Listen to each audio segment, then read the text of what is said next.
reka nongere ngo ikaze wamaze gukora subscribe kuri channel ya YouTube ya Mbi TV official ndetse nawe udukurikira muri byo tarakora subscribe ariko mukaba mukunda inkuru ndetse n'ibiganiro dukomeza kugenda tubagezaho.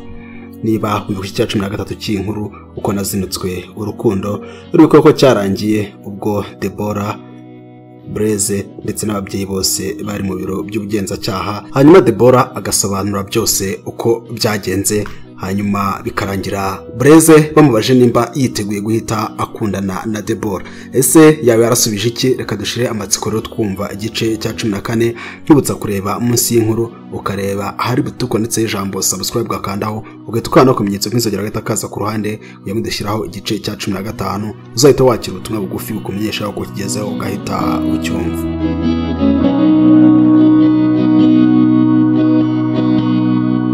Naragenze ndabona narahuritse narakubititse, mbese nabaye nk'abagabo barabona wikoreye hene kamuruma. Duherukana ndi imbere y'ababyeyi ba Deborah aho nasabwaga gusubiza niba ngiye gukundana na Deborah.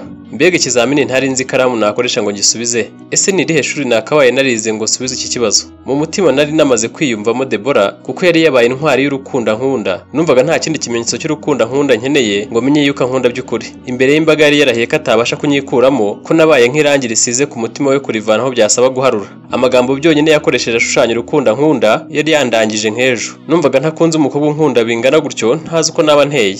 Umutima wateraga ubudatuza umbaza icyo ndasubiza nanjye nkabura icyo mvuga n'icyo ndeka. Nari nsigaranye akanya gato cyane katarenga n'amasegonda ngo mbe natanze igisubizo kimara impaka aho twari turi kumwe muri icyo cyumba. Bose bari batuje banteze amatwi ngo bumve uko ntobora ngo mvuge ikindi ku mutima. Gusubiza ko nakunda Deborah byari nko gusanga umuntu uhagaze ku rwobo rurerure rukamusunikamo muturutse inyuma. Ntaho byari kuba bitaniye no kwica umuntu kuko Deborah yari yarakubititse bihagije. Numvaga akeneye agahenge ngahumeke yiruhutse yishimira uburyohe bw'urukundo yahirimbaniye igihe kirekire. Kumwemerera urukundo kandi byari bimeze nko gufungurira umushonji, mbese nko guhisha uwahigwaga bukware. Ariko kandi kwemerera urukundo Deborah byari nko guca Sylvie amaboko n'amaguru nako kuguru dore ko yari asigaranye kumwe. Ibyo bitekerezo byose nabitekereje mu masegonda atarenga 5. Amaso yandebaga yonyine yari kunkura umutima, amatwi yose yarabanguriye kumvira insohokamo. Nari iminwa nibaza ndamutse mvuze wowe ko Deborah yamera, nanone nibaza ndamutse mvuze yego niba Sylvie atakwimanika. Nabuze ubuvuga. Afande ati vuga niba uramukunda tuva hatuzi icyo gukora. Ati gira vuba kandi witinda. Nifuje ko nakabaye ntaje aho ngaho ariko no muri singe nari nizanye. Narebye Deborah mbona ameze nk'amakipe ahatanira igikombe agiye gukizwa na penalty ya nyuma. Ndebye ababyeyi ba Deborah mbona nta cyizere bafite mu maso yabo. Umunota washize ntaramenya icyo kuvuga. Ntabeshye Deborah numvaga mukunda nubwo Sylvie we nakundaga birenze. Nkumva Sylvie kumureka namuhaye amenye y'abasetsi kandi ko yapfana agahinda sinzi babarire. Bivuze ngo nakundaga Sylvie byasaze na Deborah kankunda byabuze urugero. Nari nzi uburemere bw'icyemezo ndafata. Nazunguje ubwonko mburamo ijambo navuga. Ntangira kubira ibyuya mu biganza ubwoba buntaha umutima.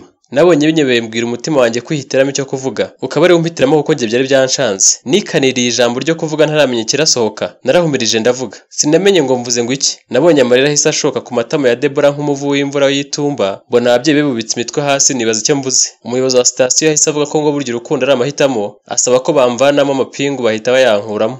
Nk'ihene icikiziriko nahise mpubuka mpobera Deborah ashaka kunyiyaka n'amarira menshi nanjye ndamukomeza ndamwiyegamiza ntavuga. Ababyeyi ba Deborah barikanze ariko sinari mbitayeho kuko ntashakaga kubona amarira y'umuntu nkunda benda ako kagene. N'amarira menshi n'ikigatura cyamuhinguranyaga umutima. Deborah yarambwiraga ngo nimureke yipfire, mpita numva ko nubwo Sylvie namusize kwa muganga namuzanye mu mutima. Nahise menya ijambo nasubije afande. Nakomeje Deborah numva umutima wanjye wenda guturika kuko numvaga umubiri wanjye wose wuzuyemo urukundo nkunda Deborah. Nkibaza hijwi rimuhakaniye urukundo riturumbutse. Nta kabuza ni Sylvie wari umvugiyemo. Nakomeje gufata Deborah ndamukomeza nawe yishimira kuguma mu gituza cyanjye nubwo agahinda kari kamugeze ku buce. Bwari ubwa mbere mu mateka ye muhobeye. Numvaga ngurumana ikibatsi cy'urukundo nawe akarunkongeraho noneho numva natwawe. Numvaga nashaka umuntu akamfukira umunwa kuko nirindaga kugira ijambo navuga kuko iyo ndamuka muvugishije nari kumubwira ko mukunda ndetse cyane ko ntabasha kwikura urukundo rwe.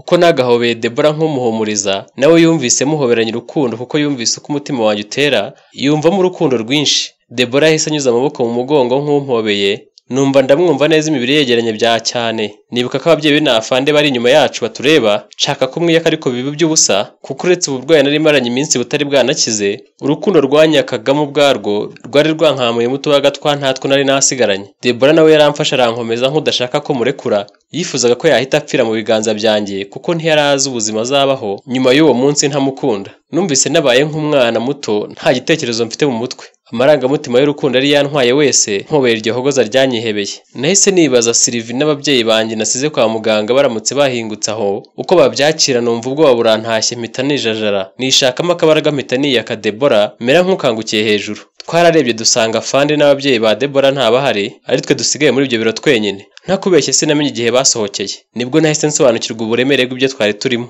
Twari twatwawe pe, isoni zaranyishe ariko n'ubundi numvaga nkikunze kuba hamwe na Deborah. Mana we, numvaga meze nk'urota kuko numvaga ndyohewe n'urukundo, meze nk'urimo kunywa ikivuguto. Ahari nari ndimo gusogongera ko gukundana na Deborah byari kumera iyo ndamuka mwemereye. Sylvie we, mbabarire n'ukuri byanshanze. Nahagurukije Deborah adashaka kugenda, nanjye nta rutege nari mfite n'ibyane byo kwihagararaho nk'umugabo nyine.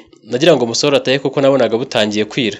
Twageze hanze amfashe ku rutugu nanjye mufashe mu nda, twese twari indembe z'urukundo ariko njye nkongeraho n'umusonga. Afande yarahindukiye abona tuje turandatanye twese dufite intege nkeya, kubera ko nari nakabije kwihagararaho nkiyandayanda nkafasha Deborah wari wazonzwe n'urukundo nari namuhakaniye. Umusonga wanjye narawendereje cyane, numva ikintu cy'impinguranije mu rubavu rw'iburyo. Sinamenye igihe narekuriye Deborah ngo hasi mbuze intege businzi. Bahise bazafuta Deborah wadandabiranaga byo guhirima, bamwinjiza mu modoka y'ababyeyi yarimo kuvuga izina ryanjye gusa. Nanjye narumvaga ariko sinanyeganyegaga. Bahise bansubiza mu modoka ya Pandagari. Afande yabwiye ababyeyi ba Deborah ko njye ari umusonga ngarutse kuko naguye nifashe mu rubavu, kandi n'ubusanzwe nari nsanzwe nk'urwaye. Afande ababwira ko bagiye kunsubiza kwa muganga ko n'ubundi ntari nagakize, ababwira ko Deborah we bamujyana mu rugo akaruhuka ko ari ukubera urukundo rukomeye yankundaga, kandi akaba amaze iminsi mu ruzerero ko naruhuka arakira. Ababyeyi ba Deborah bo nubwo bari babonye umukobwa wabo abengwa ku manywa y'ihangu bikaba bimusigiye ibikomere, bari bishimiye ko nibura bamubonye akiri muzima, bakaba bamukiye mu rugo rwabo amahoro. Bumvaga ibindi bizakemuka buhoro buhoro.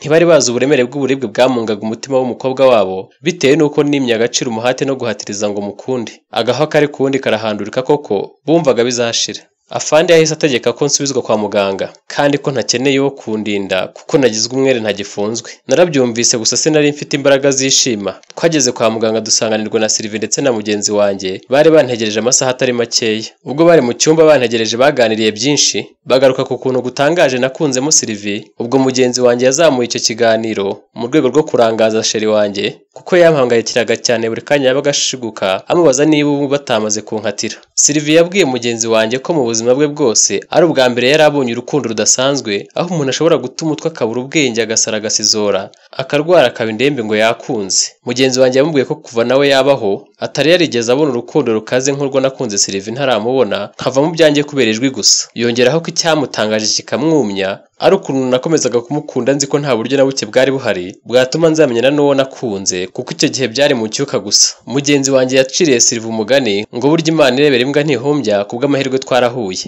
Sylvie yahise amuhagurukana ati nta soni ukantukira umugabo ngo nimbwa, amubwira ko ninkira sinafungwa azabimbwira nkabonana nawe ko yantutse. Mugenzi wanjye arisekera avuga ko umugani ugana kariho, ariko ko atiyumvishaga amaherezo yo gukunda uwo ntazi, nta n'akayihayeho ko kumenya aho nazamubariza. Ntibari bazi ko nanjye byari byarantangaje bikancanga nk'uko nabo batabashaga kubyumvisha ukuntu bishoboka. Ariko Imana ishimwe twari twarahuye ndetse tunahuza urugwiro byo kuba twari tugiye kubana nk'umugore n'umugabo, nubwo hari hitambitsemo kidobya. Ubwo babonye tuhageze begera imodoka, bashimishwa cyane no kubona nta bashinzwe umutekano benshi noneho bamperekeje, kandi ko nta mapingu bambonamo. Sylvie n'umunezero mwinshi atari kubona aho kwiza, yahise ahobera mugenzi wanjye, yishimiye ko ntagikatiwe ahari ko natsinze urubanza. Ariko ibyo byishimo ntibyatinze kuri Sylvie na mugenzi wanjye, kuko wari wagiye yigenza yari agarutse arandaswe bisa naho ibyo byakomeye. Baguye mu kantu batungurwa nuko ntanabasha no gushinga ikirenge ngo gihame. Mugenzi wanjye yahise afasha abari banzanye kwa muganga, nawe ajya mu mujisho ngo banjyana mu cyumba nari ndwariyemo. Ubwo niko sheri wanjye nawe yihutira kubaza icyo mbaye. Abari banzanye bamubwira yuko batazi icyo nabaye. Sylvie buri icyo avuga ibyari byishimo birahinduka. Sheri yagerageje kumpamagara nkumva ijwi ariko sinari kugira icyo mvuga. Umusonga wansogotaga urubavu, umutima ugatera cyane nahumeka nkababara, kuvuga byo byari ukwihuhura. Sheri yahise yihutira kujya guhamagara abaganga ngo baze batabare kuko yibwiraga ko ngiye gupfa. Bangejeje ku gitanda cyanjye cyo kwa muganga bandyamishaho. Umuganga uhurijwe nabo barahashinze, niko kubabaza icyo nabaye bamubwira ko babonye nituye hasi gusa. Muganga basaba guhamagara Afande mu gihe arimo kumpima umuriro, bakamumuha bakavugana ngo amenye icyo nabaye, bahereho babona uko bamvura. Muganga yavuganye na Afande amubwira uko byagenze byose.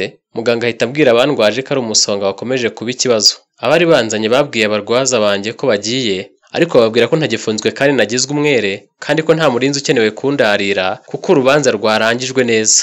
Sheri utari wishimye na gato kuko yabonaga ubuzima bwanjye burimo buncika areba, yishimamo gakeya. Muganga yabasabye kutamvugisha, no kutanyegera ngo mbanze nduhuke kugeza igihe nkangukira. Narabyumvaga byose ariko kubera uburibwe bukabije numvaga wagira ngo bari barimo kunjombagura ibyuma mu mbavu. Narababaraga ariko sininyeganyeze. Nasobanukiye ko uburibwe bukabije butuma umuntu ajya muri koma akaba ikinya ntaninyagambure. Sylvie na mugenzi wanjye byarabayobeye, bararebana babura icyo bakora. Bibazaga ibyabereye kuri sitasiyo byabyukije umusonga wanjye ukongera kunzonga bene ako kageni. Bibaza impamvu cyangwa ibimenyetso natanze byatumye mfungurwa sinkatirwe. Bakanibaza aho baba bakuye Deborah ngo babone kundekura. Ntabwo bizeraga ko Deborah yaba yaje kuri sitasiyo kumfunguza, cyane ko kubera ko Sylvie bikaga ko baheruka bampfa banshwanira, hanyuma Deborah akikubura akagenda. Bifuzaga ko nakanguka kandi nkakira, bakampata ibibazo bambaza ukuntu natsinze urubanza. Bumvaga ari nk'ibitangaza. Nta muntu n'umwe bari bafite wababwira ibyabereye kuri sitasiyo. Sylvie kubera amatsiko menshi yumvaga yigaye icyatumye atankurikira kuri sitasiyo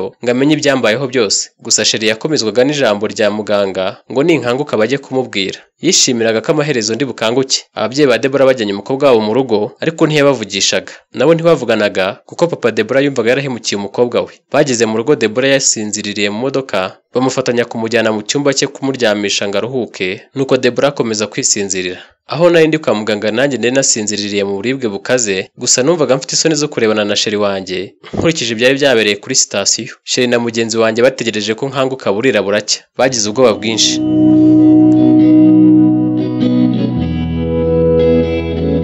Reka nguye icya 14 cy'inkuru uko nazinutswe urukundo arahakirangiriye. Niba hari amatsiko usigaranye uko byaje kugenda, wicyo usabwa gusa no kureba munsi y'inkuru ukareba hari gutukura ndetse ijambo subscribe ugakandaho, ugahita no kumenyetso k'inzogera gahita kaza ku ruhande kugira ngo dushyiraho igice cya 15 uzahita wakira ubutumwa bugufi bukumenyesha uko kigezeho ugahita ucyumva.